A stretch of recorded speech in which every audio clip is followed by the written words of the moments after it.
שלום, שמי גל, ומה שאני צריך לפרויקט שלי הוא למעשה תיקון CSS שבוצע והוספת אובייקטים. האתר עצמו הוא כמו בוקינג לאירועים, יהיה אפשר למצוא בו דילים לאירועים שונים, יהיה אפשר לבחור בין אולם, די-ג'יי וצלם וקריטריונים חיפוש מסוימים שיעבירו אותנו ישירות למסך תוצאות החיפוש.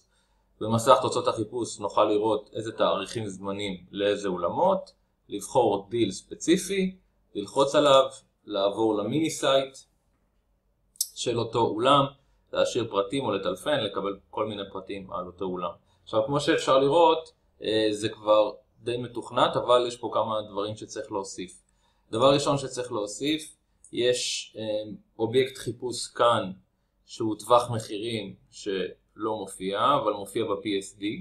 דבר שני, כמו שאתם רואים, כל הדבר הימני הזה, האובייקט הימני, הוא למעשה החיפוש שלנו, ופילטרים בתוך החיפוש. זאת אומרת, בוא תבחר לי רק את האולמות שיש בהם בריכה או מזרקה או מסכי פלזמה. הדבר הזה מופיע טוב בדסקטופ, אבל בסלולר מה שאמור לקרות הוא הדבר הזה. כאן אמור להופיע חיפוש חדש, וכאן סינון תוצאות משמע פילטר, ושלוחצים על זה אמור להיפתח מניו של החיפוש עם הדרופ דאונס, וכאן שלוחצים על זה אמורים להיפתח הפילטרים. זאת אומרת, אמור להיפתח רק החלק הזה. אז זה לא קיים ב-CSS הנוכחי. דבר שני שצריך לעשות, זה במיני סייט.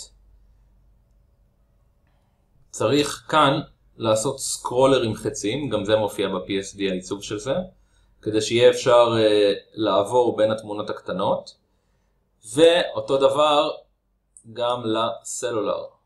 כשאנחנו רואים כאן את האתר הסלולרי, איך הוא נראה, גם כאן צריך שיהיו חצים, כדי שיהיה אפשר לעבור בין תמונה לתמונה.